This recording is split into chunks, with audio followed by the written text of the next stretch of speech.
Hoy Emerson, wala nang tagdo-dos ngayon, no? 4 pesos na yan, hindi na dos. Kaya ayoko bumili dito. Mahal-mahal ng tinda mo.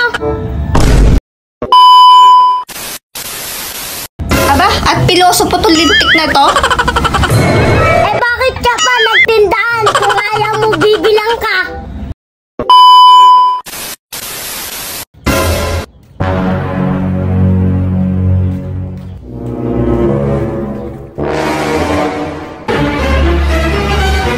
Ate Marian, magkano yung coffee stick nyo, yung tagdodos? Hoy Emerson, wala nang tagdo-dos ngayon, no? 4 pesos na yan, hindi na dos. Kaya ayoko bumili dito. Mahal-mahal ng tinda mo. At sino ba kasing may sabing bumili ka dito, ha Emerson? Ayoko na nga makita yung pagbumukha mo eh. Bili ka pa ng bili dito. Eh bakit ka pa nagtindaan kung ayaw mo bibilang ka? Aba, at piloso po itong lintik na to? Alam mo Emerson, napakaraming may tindahan dito. Ang hindi ko alam kung bakit nagpupumilit kang bumili ng bumili rito. Ano bibilin mo? Dagdagan mo na ng coat yung tagbe-20.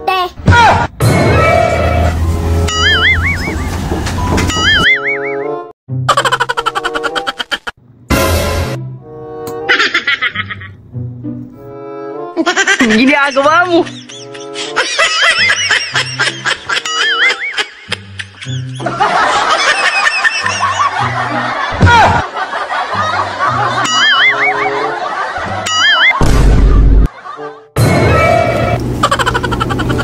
Oh, pabistik. Mahal, pwede mo na lang palitan ng RC. Matabang kasi ito eh. At paano naging matabang yung Coke, ha Emerson? Parehas ang lasa yung RC at Coke. Eh bakit ba kasi? Makarunong ka pa sa bumibili. Buisit ka talaga eh.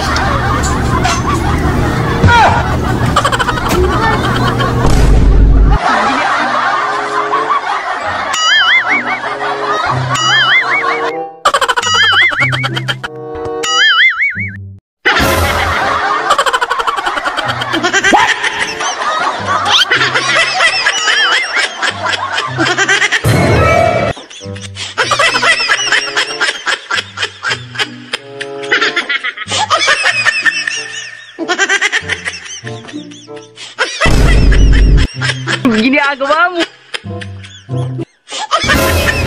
Oh! Ano pa? Alam mo Ate Mar, nalulungkot ako. Pag iba yung bumibili, ang lambi-lambi mo. Pag ako, halos isumpa mo. Hindi mo ba alam, nakakasakit ka na? Alam mo Emerson, kung hindi ka nang iimbyer na sa akin araw-araw, mabait sana ako sa'yo eh. Puro pang bubudol kasi ginagawa mo. Ano, may bibiling ka pa ba?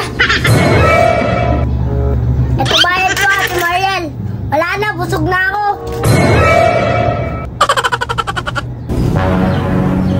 Puro pang bubuisit, araw-araw na lang. Ainis.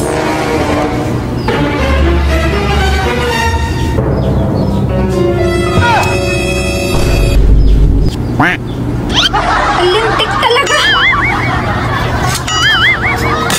Ay! Buisit ka talagang Emerson ka eh. Oh, no, no, no, no.